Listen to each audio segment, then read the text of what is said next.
بسم الله الرحمن الرحيم. الحمد لله وكفى وسلام على عباده الذين اصطفى. أما بعد فأعوذ بالله من الشيطان الرجيم. وقل جاء الحق وما يبدئ الباطل وما يعيد. وقال الله تبارك وتعالى جاء الحق وزهق الباطل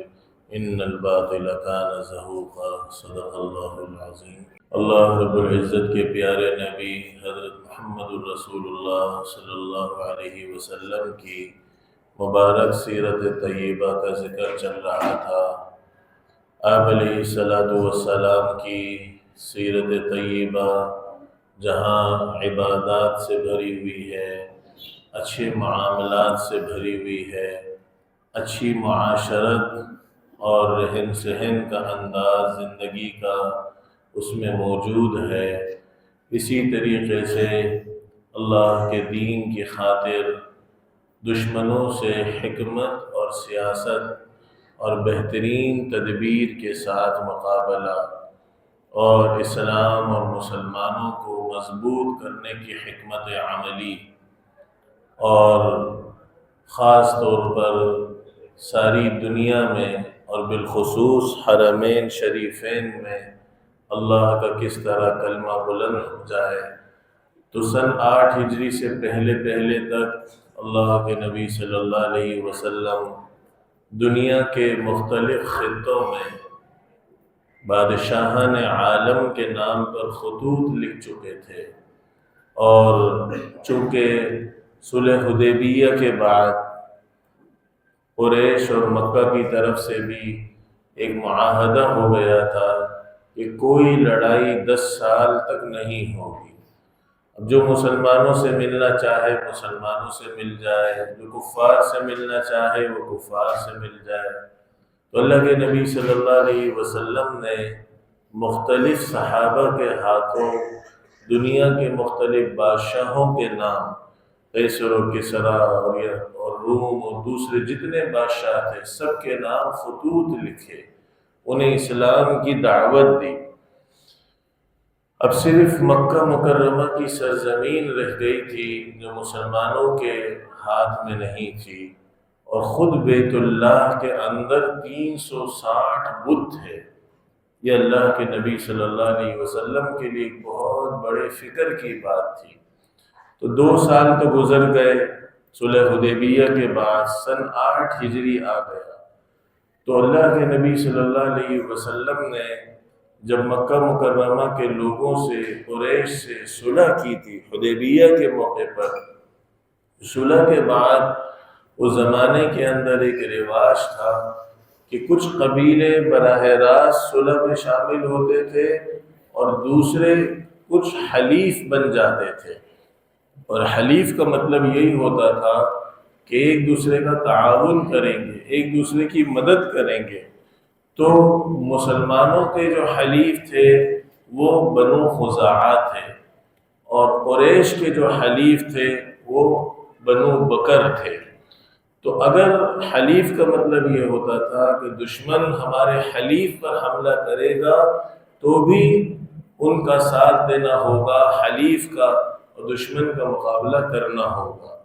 تو مسلمانوں نے براہ راست تو کوئی وعدہ خلافی نہیں کی، کوئی نقض عہد نہیں کیا، اور نہ ہی قریش نے براہ راست مسلمانوں کو کوئی نقصان پہنچایا اور مسلمانوں سے کوئی نقض عہد نہیں کیا۔ بس اس طرح ہوا کہ بنو بکر نے جو قریش کے حلیف تھے بنو خزاعہ پر، جو اللہ کے نبی صلی اللہ علیہ وسلم اور صحابہ کے حلیف تھے، ان پر حملہ کر دیا، اور اتنا خطرناک حملہ کیا کہ ان کی عورتوں کو قتل کر دیا، ان کے بچوں کو قتل کر دیا، ان کے گھروں پر قبضہ کر لیا۔ انہوں نے بیت اللہ کی پناہ لی، وہاں جا کر ان کو مارا، اور انہوں نے اللہ کا واسطہ دیا کہ اللہ کے نام پر ہمیں چھوڑ دو۔ تو معاذ اللہ مشرکین نے یہ کہا، قریش نے بھی پھر ان کا ساتھ دیا، اپنے مالوں کے ذریعے ہتھیاروں کے ذریعے بنو بکر کا ساتھ دیا۔ تو بنو بکر نے اس وقت یہ کہا معاذ اللہ کہ آج کوئی اللہ نہیں ہے، اور ان کو کوئی پناہ نہیں دی۔ 40 لوگ بڑی مشکل سے بھاگ کر بنو خزاعہ کے مدینہ منورہ پہنچے۔ اللہ کے نبی صلی اللہ علیہ وسلم کے سامنے عمر بن ابی بکر جو خزاعی تھا، انہوں نے اللہ کے نبی صلی اللہ علیہ وسلم کے سامنے اشعار کی صورت میں اپنے درد کا اظہار کیا کہ بنو بکر نے اور قریش نے اپنے وعدے کو اب توڑ دیا ہے اور انہوں نے ہم پر حملہ کر دیا ہے اور بہت سخت ہمارے ساتھ غلط معاملہ کیا ہے۔ تو اللہ کے نبی صلی اللہ علیہ وسلم نے صحابہ کو تیاری کا حکم دیا کہ جب ہمارے حلیف کے ساتھ انہوں نے وعدے کو توڑا تو اب ہم ان کے ساتھ مقابلہ کریں گے۔ اور پھر آپ علیہ السلام نے مکہ مکرمہ کی طرف روانہ ہونے سے پہلے ایک قاصد کو قریش کی طرف بھیجا اور ان کے سامنے سب سے پہلی بات یہ رکھی کہ تم نے وعدے کی پاسداری نہیں کی، تم نے وعدہ خلافی کی ہے، تم نے نقض عہد کیا ہے، لہٰذا ایک تو تمہارے لیے یہ صورت ہے کہ تم جن بنو خزاعہ کے لوگوں کو تم نے مارا ہے، قتل کیا ہے، ان کی دیت ادا کر دو، ان کو مال دے کر ان کی دیت ادا کر دو۔ یہ تمہارے لیے پہلی صورت ہے۔ اور دوسری صورت یہ ہے کہ تم بنو بکر کے ساتھ، قریش سے کہا کہ بنو بکر کے ساتھ جو وہ تمہارے حلیف ہیں ان سے اپنا تعلق ختم کر دو، کیونکہ انہوں نے بنو خزاعہ کے لوگوں پر حملہ کیا تو ان سے تم اپنے تعلقات کو ختم کر دو۔ اور تیسری صورت یہ ہے کہ تم نے جو ہمارے ساتھ 10 سال تک لڑائی نہ ہونے کا وعدہ کیا تھا، معاہدہ کیا تھا، اس معاہدے کو توڑ دو۔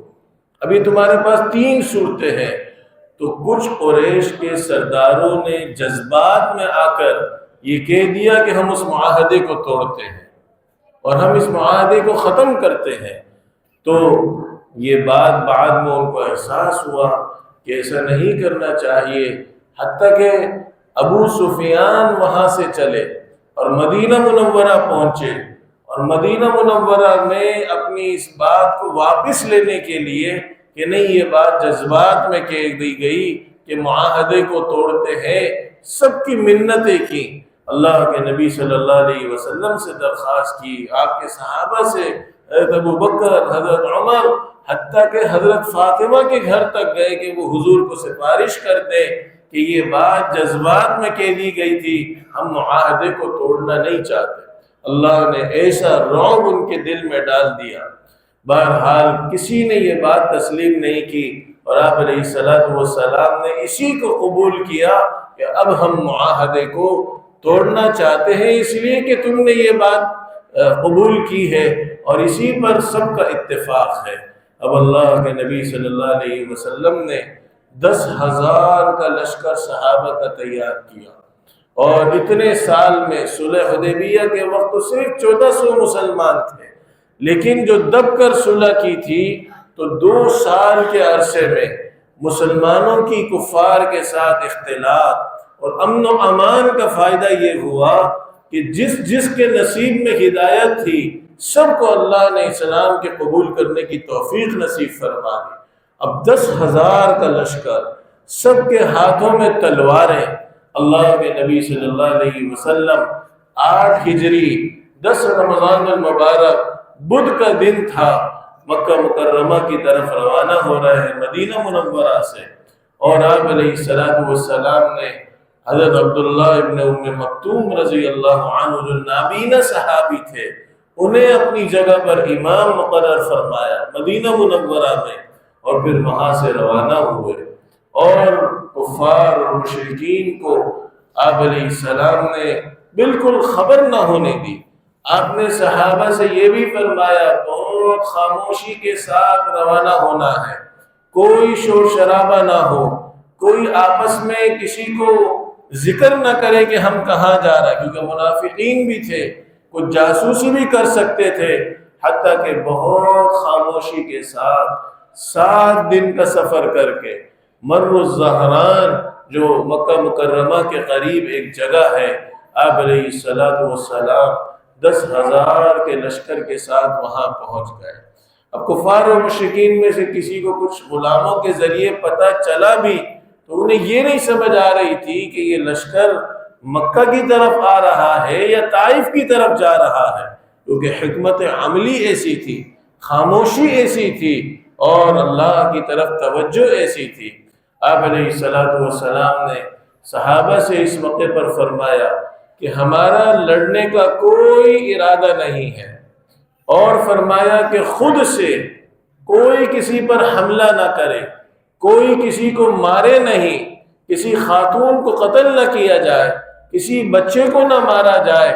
آج ہمارا مقصد نہ کسی کی جان ہے نہ کسی کا مال ہے، آج تو ہمارا ایک ہی مقصد ہے کہ اللہ ہمیں اپنے در پر فاتحانہ بیت اللہ کے اندر داخلہ نصیب فرما دے۔ آپ علیہ السلام نے صحابہ کو اس کی بہت تاکید فرمائی کہ خود سے جب تک کوئی مقابلے پر نہ آئے اس وقت تک کسی قسم کی کوئی لڑائی نہ کرنا، کسی قسم کا کوئی حملہ نہ کرنا۔ اب اللہ کے نبی صلی اللہ علیہ وسلم کے اس لشکر کی جاسوسی کے لیے مکہ سے حضرت عباس رضی اللہ عنہ فرماتے ہیں کہ 2 شخصوں کے مکالمے کو میں نے آتے ہوئے سنا کہ مکہ سے وہ آئے ہیں، ایک کا نام ابو سفیان ہے اور دوسرے کا نام حکیم بن حزام ہے۔ وہ اس لشکر کی ہیبت کو دیکھتے ہوئے آپس میں کوئی جاسوسی کرنے کے لیے آپس میں گفتگو کر رہا ہے۔ تو حضرت عباس رضی اللہ عنہ فرماتے ہیں کہ میں ویسے ہی خچر پر بیٹھا، اور خچر پر بیٹھ کر میں رات کے وقت نکلا کہ اگر کسی طریقے سے میں کسی کو پیغام دے سکوں کہ مکے والوں کو جا کر کہہ دو کہ آج اگر تم نے اپنے ہتھیار نہ ڈالے تو تمہارا نام و نشان یہ 10,000 کا لشکر جن کے ہاتھوں میں 10,000 تلواریں ہیں وہ مٹا دے گا، تم ختم ہو جاؤ گے، تمہارے پاس آج ایک ہی صورت ہے کہ ہتھیار ڈال دو، مقابلہ نہ کرو۔ تو فرماتے ہیں کہ اللہ کا کرنا ایسا ہوا کہ میں ان کے پاس سے گزرا، ایک طرف ابو سفیان ہے، دوسری طرف حکیم بن حزام ہے، رات کی اندھیری ہے، آپس میں بات کر رہے ہیں۔ ابو سفیان فرما رہے ہیں ابھی تک اسلام کی دولت انہیں نصیب نہیں ہوئی، لیکن حکیم بن حزام سے کہہ رہے ہیں کہ یہ کون سا لشکر ہے، یہ کون سا لشکر ہے؟ حکیم بن حزام کہنے لگے بنو خزاعہ کا لشکر لگ رہا ہے۔ ابو سفیان نے کہا بنو خزاعہ کا لشکر نہیں ہو سکتا، یہ محمد اور اس کے اصحاب ہیں۔ اتنی شان و شوکت، اور اللہ کے نبی صلی اللہ علیہ وسلم نے صحابہ سے فرمایا رات کا وقت ہے، جاسوسی کے لیے کچھ دشمن آ سکتے ہیں، 10,000 کے 10,000 صحابہ چھوٹا سا چراغ جلا لو اور اپنے ہاتھوں میں اس کو بلند کر دو۔ اب 10,000 کے لشکروں کے ہاتھ میں اس طرح کے چراغ اور اس طرح کی روشنی، یہ دیکھ کر انتہائی مرعوبیت ابو سفیان کو ہو گئی، حکیم بن حزام کو ہو گئی۔ حضرت عباس رضی اللہ عنہ نے فرمایا کہ موقع بڑا غنیمت کا ہے۔ ان سے کہا ابو سفیان سے اگر تم کہو تو تمہیں میں محمد کے پاس لے جاؤں، اللہ کے نبی صلی اللہ علیہ وسلم کی خدمت میں لے جاؤں، تم اپنی جان کو آج بچا لو، ورنہ یاد رکھو کہ آج تمہارے ساتھ بھی بہت برا ہوگا۔ ابو سفیان مرعوب تو ہو چکے تھے، حکیم بن حزام مرعوب تو ہو چکے تھے، اللہ کے نبی صلی اللہ علیہ وسلم کی خدمت میں حاضر ہوئے اور حلقہ بگوش اسلام ہو گئے، مشرف بھائی اسلام ہو گئے۔ اسلام قبول کرنے کی سعادت ان دونوں عظیم شخصیات کو نصیب ہو گئی۔ آج انہیں اللہ نے اسلام کی توفیق عطا فرمائی، تو حضرت عباس رضی اللہ عنہ بڑے خوش ہوئے، اور اللہ کے نبی صلی اللہ علیہ وسلم نے کچھ اعلانات فرمائے، صحابہ سے فرمایا کہ اب داخل ہونے کی کوشش ہم کرتے ہیں مکہ مکرمہ کی سرزمین میں۔ 3 دن وہاں قیام فرما کر اللہ کے نبی صلی اللہ علیہ وسلم مکہ مکرمہ کے اندر داخل ہوئے۔ 10 رمضان مدینہ منورہ سے چلے تھے، 17 رمضان مر الزہران میں پہنچے، 20 رمضان جمعے کا دن فجر کی نماز کے بعد اللہ کے نبی صلی اللہ علیہ وسلم مکہ مکرمہ میں داخل ہوتے ہیں، اور اللہ کے نبی صلی اللہ علیہ وسلم نے اس طرح مکہ مکرمہ میں داخلے کی کوشش فرمائی کہ آپ علیہ السلام نے حضرت خالد بن ولید کو حکم دیا کہ تم مکہ مکرمہ کے بالائی حصے سے داخل ہو اور میں مکہ مکرمہ کے نچلے حصے سے داخل ہوں گا۔ یہ ابو سفیان کی بات تھی، یعنی ابو سفیان اور حضرت حکیم بن حزام، ان دونوں حضرات کو مسلمان ہونے کی سعادت حضرت عباس رضی اللہ عنہ کے ذریعے نصیب ہوئی۔ خالد بن ولید رضی اللہ عنہ تو پہلے ہی مسلمان ہو چکے تھے اس زمانے کے اندر۔ بہرحال اللہ کے نبی صلی اللہ علیہ وسلم مکہ مکرمہ میں نچلے حصے سے داخل ہوئے، اور آپ علیہ السلام کہ صحابی حضرت خالد بن ولید ایک جماعت کے ساتھ، صحابہ کی ایک جماعت کے ساتھ بالائی حصے سے داخل ہوئے۔ اب یہ ابو سفیان جو آج مسلمان ہوئے، حکیم بن حزام آج مسلمان ہوئے، اللہ کے نبی صلی اللہ علیہ وسلم نے عظیم اعلانات فرمائے۔ آپ نے فرمایا جو اپنے ہتھیار پھینک دے آج اسے ہم امن دیتے ہیں، جو اپنے گھروں میں داخل ہو جائے آج ہم اسے امن دیتے ہیں، جو ابو سفیان کے گھر میں داخل ہو جائے آج ہم اسے امن دیتے ہیں، جو حکیم بن حزام کے گھر میں داخل ہو جائے آج اسے ہم امن دیتے ہیں۔ نہ کسی عورت کو مارا جائے گا، ہر عورت کو امن دیتے ہیں، ہر بچے کو امن دیتے ہیں۔ اور یہ اعلانات کر کے اللہ کے نبی صلی اللہ علیہ وسلم مکہ مکرمہ کے اندر داخل ہوئے، اور اس کی چابی عثمان، بیت اللہ کی چابی عثمان بن ابی طلحہ شیبی کے پاس تھی۔ آپ علیہ السلام نے ایک زمانہ تھا جب مکہ مکرمہ سے ہجرت نہیں فرمائی تھی، تو اسی عثمان بن ابی طلحہ سے بیت اللہ کی چابی مانگی تھی، تو عثمان نے منع کر دیا تھا۔ آپ نے اسی وقت عثمان سے فرمایا تھا، عثمان ایک وقت آئے گا کہ یہ بیت اللہ کی چابی میرے ہاتھ میں ہوگی، اور پھر مجھے اختیار ہوگا کہ میں یہ کسے واپس کروں۔ آج ایسا ہی ہوا۔ عثمان فرماتے ہیں مجھے اس وقت سے یقین ہو گیا تھا کہ یہ چابی ایک دن میرے ہاتھ سے نکلے گی۔ اللہ کے نبی صلی اللہ علیہ وسلم نے آج عثمان سے کہا بیت اللہ کی چابی دو۔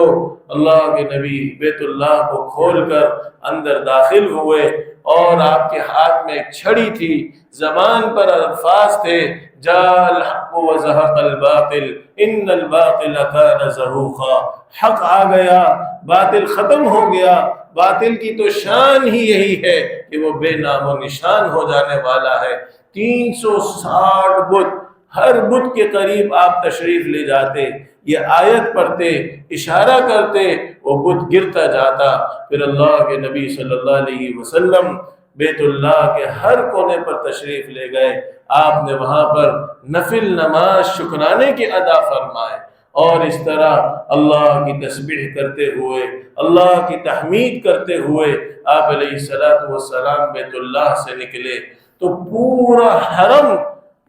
حرم قریش سے،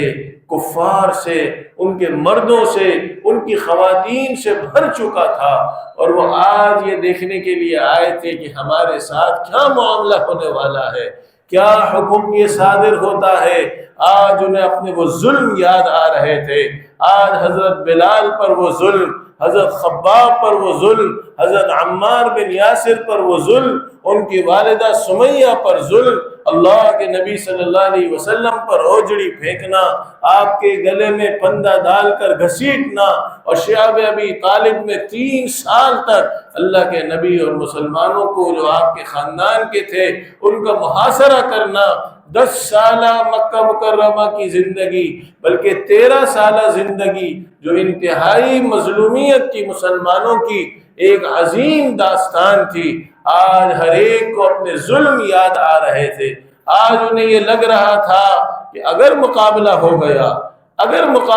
گیا تو ہمارا تو نام و نشان بھی مٹ جائے گا۔ چنانچہ ایسا ہی ایک دفعہ ہوا، ایسا ہی جذبات آپ نے ایک دفعہ دیکھے جب مکہ مکرمہ میں داخل ہو رہے تھے۔ تو انصار کے ایک سردار حضرت سعد بن عبادہ کے زبان پر اسی قسم کے الفاظ تھے، الیوم یوم الملحمہ، الیوم یوم الملحمہ، آج تو لڑائی اور قتل و غارت کا دن ہے، آج تو ایسا دن ہے کہ جس میں عورتوں اور بچوں کو قتل کر دیا جائے گا۔ یہ الفاظ جب ابو سفیان نے سنے تھے تو حضرت عباس کے ساتھ حضور کی خدمت میں حاضر ہو گئے، تازہ مسلمان ہوئے تھے، اور عرض کیا کہ یہ تو اتنی سخت بات کہہ رہے ہیں۔ اللہ کے نبی صلی اللہ علیہ وسلم نے دیکھا، ایک طرف ابو سفیان نئے مسلم ہیں، دوسری طرف سعد بن عبادہ انصار کے سردار ہیں۔ آپ نے انتہائی حکمت عملی کا مظاہرہ کرتے ہوئے حضرت سعد بن عبادہ سے فرمایا کہ یہ نہ کہو الیوم یوم الملحمہ، بلکہ لام کو را سے بدل دو اور کہو کہ الیوم یوم المرحمہ، آج تو رحم کرنے کا دن ہے، آج تو رحم کرنے کا دن ہے۔ اور پھر آپ نے حضرت سعد بن عبادہ کے ہاتھ سے انصار کا جھنڈا لے کر انہی کے بیٹے حضرت قیس کو دے دیا۔ سبحان اللہ، حضرت قیس کو اس لیے دیا کہ حضرت سعد بن عبادہ کو تکلیف نہ ہو کہ مجھ سے لے کر میرے بیٹے کو ہی جھنڈا دے دیا گیا، صرف اس لیے کہ جذبات سے کام نہیں لینا۔ سب سے آپ نے یہی کہا کہ آج کسی کو مارنا نہیں ہے۔ ادھر اللہ کے نبی صلی اللہ علیہ وسلم کچھ صحابہ کے ساتھ بیت اللہ کے اندر ہیں، اور باقی دوسرے تمام صحابہ، سبحان اللہ، 10,000 کا لشکر تھا وہ بیت اللہ کے آس پاس۔ کوئی تو حتیم سے چمٹ گیا، کوئی تو ملتزم سے چمٹ گیا، کوئی تو بیت اللہ کا طواف کرنا شروع ہو گیا، اور وہ تو انتہائی عاشق تھے، اللہ کے گھر کے دیوانے تھے، اور انہیں یہ اللہ کا گھر اس طرح فاتحانہ 8 سال کے بعد نصیب ہو رہا تھا، اور اس سے پہلے بھی بڑی تکلیفوں کے ساتھ وہ عبادت کرتے تھے۔ ادھر اللہ کے نبی کے صحابہ عبادت میں، ادھر آپ بیت اللہ کے اندر۔ جب دشمنوں نے یہ منظر دیکھا اور انتہائی خوف کی حالت میں سب جمع ہو گئے، اور جمع ہو کر چاروں طرف سے مسجد حرام کے دروازوں کو بھی تالا لگا دیا کہ آج کیا حکم ہوتا ہے، آج تو ہم مرتے ہیں تو اسی سرزمین پر مر جائیں، ادھر ہی ہم قتل ہو جائیں۔ اللہ کے نبی صلی اللہ علیہ وسلم بیت اللہ سے باہر تشریف لائے، اور بیت اللہ کے دروازے کی دونوں چوکھٹ پکڑ کر آپ کھڑے ہوئے۔ اب سب کی نظریں اللہ کے نبی صلی اللہ علیہ وسلم کی طرف تھی، آپ کے مبارک چہرہ انور کی طرف تھی، اور انتظار تھا کہ کیا حکم صادر ہوتا ہے۔ آپ نے کوئی حکم دینے کے بجائے انہی لوگوں سے پوچھا کہ آج تم لوگ کیا گمان کرتے ہو میرے بارے میں، میرے صحابہ کے بارے میں تمہارا کیا گمان ہے، اور کیا خیال تم کرتے ہو کہ تمہارے ساتھ کیا معاملہ کیا جائے گا؟ تو سب کو وہی اپنے مظالم، اپنا غرور، اپنا تکبر، اپنا عروج یاد آنے لگا، اور سب کی گردنیں جھک گئیں، اور سب کی زبان پر ایک ہی جملہ تھا، اخن کریم وابن اخن کریم۔ ہم تو ایک ہی گمان کرتے ہیں کہ آپ ایک کریم انسان ہیں، اور ایک شریف انسان ہے، اور معاف کرنے والے انسان ہیں، اور ایسے شخص کے بیٹے ہیں جس کی شان بھی یہی تھی۔ اب اللہ کے نبی صلی اللہ علیہ وسلم کے کرم کے جذبات اور ابھر گئے۔ آپ نے فرمایا آج میں وہی بات کہوں گا، آج میں وہی بات کہوں گا جو یوسف نے اپنے بھائیوں کے بارے میں اس وقت کہا تھا جب اللہ نے ان کو پوری طاقت اور قوت عطا کر دی تھی کہ لا تثریب علیکم اليوم، آج تم لوگوں پر کوئی ملامت نہیں ہے، میں سب کو اللہ کے لیے معاف کرتا ہوں۔ اللہ کے نبی صلی اللہ علیہ وسلم کا یہ عظیم اعلان اور یہ عجیب اعلان سن کر آپ یقین کیجئے اسلام کا نور ایک ایک بچے اور ایک ایک کافر اور ایک ایک متکبر شخص کے دل میں داخل ہو گیا، اور تیزی کے ساتھ لوگوں نے اسلام کو قبول کرنا شروع کر دیا، اور ایسے زبردست اخلاق کو دیکھ کر اور اللہ کے نبی صلی اللہ علیہ وسلم کی تواضع کو دیکھ کر کہ آپ نے بیت اللہ سے نکل کر دروازے پر کھڑے ہو کر کوئی تکبر کا جملہ نہیں فرمایا، بلکہ سب سے پہلے اللہ کی تعریف فرمائی، لا الہ الا اللہ وحدہ انجز وعدہ نصر عبدہ ہزم الاحزاب وحدہ۔ یہی ذکر پورے سفر میں آپ کی زبان پر تھا۔ فتح مکہ کی جو بشارت سورہ فتح میں تھی، آپ سورہ فتح کی تلاوت کرتے کرتے داخل ہوئے تھے۔ آج بھی اللہ کی تعریف ہے کہ اللہ کے علاوہ کوئی شریک نہیں، وہ اکیلا ایک اللہ ہے۔ انجز وعدہ، اس نے اپنے وعدے کو پورا کر دیا۔ اس نے وعدہ کیا تھا وعدکم اللہ مغانم کثیرہ، سورہ فتح کے اندر، کہ آج تم دب کر صلح کر لو، اللہ عن قریب تمہیں بڑی بڑی غنیمتیں عطا کرے گا۔ اللہ نے اپنا وعدہ پورا کر دیا۔ نصر عبدہ، اپنے بندے کی مدد کر دی۔ ہزم الاحزاب وحدہ، اور تمام دشمنوں کے لشکروں کو اکیلے اس اللہ نے شکست دی ہے۔ ہماری کوئی طاقت نہیں ہے۔ اور اللہ کو یہ چیز بڑی پسند ہوتی ہے کہ جب نعمت نصیب ہو جائے، انسان اس نعمت کی نسبت اللہ کی طرف کر دے کہ یہ اللہ کا فضل ہے، میرا اس میں کوئی کمال نہیں ہے، میرا اس میں کوئی کمال نہیں ہے۔ بہرحال اللہ کے نبی صلی اللہ علیہ وسلم نے اس طرح بیت اللہ کو بتوں کے شرک سے بھی پاک فرمایا، اللہ کی توحید کا کلمہ بھی بلند فرمایا، اور مکہ مکرمہ کی سرزمین پر فاتحانہ آپ داخل بھی ہوئے۔ راستے میں صرف 2 مسلمان شہید ہوئے، اور 40 کے قریب کفار جنہوں نے کہیں کہیں مقابلہ کیا تھا وہ قتل ہوئے، اور بغیر کسی قسم کی بڑی لڑائی کے اس طرح عافیت کے ساتھ اللہ نے یہ فتح مبین عطا فرمائی، اور انا فتحنا لک فتحا مبینا کا وعدہ پورا ہوا۔ اور فتح مکہ کے بعد اللہ کے نبی صلی اللہ علیہ وسلم نے 15 دن بیت اللہ کی سرزمین پر قیام فرمایا، احکام کو نافذ فرمایا، لوگوں سے ملاقاتیں کی، دیرینہ دشمنیاں ختم ہوئیں، اور کثرت سے لوگ اسلام میں داخل ہوئے۔ اور اسی موقع پر جیسے میں نے عرض کیا، حضرت ابو بکر رضی اللہ عنہ کے والد حضرت ابو قحافہ بھی مشرف بھائی سلام ہوئے، اور بھی کچھ بڑے بڑے صحابہ مشرف بھائی سلام ہوئے۔ اللہ سے دعا ہے اللہ اسی طرح حرمین شریفین کو اور مسجد بیت المقدس کو بھی اللہ ہمیشہ دشمنوں کے شر سے، کفر اور کفر کی طاقتوں سے اللہ محفوظ فرمائے، تا قیامت اللہ ان مراکز کو اور ان کی جتنی شاخیں ہیں تمام مساجد کو اللہ ہمیشہ آباد فرمائے، اور اللہ قبولیت والی حاضری حرمین شریفین کی بار بار ہم سب کو نصیب فرمائے۔ وآخر دعوانا ان الحمدللہ رب العالمین۔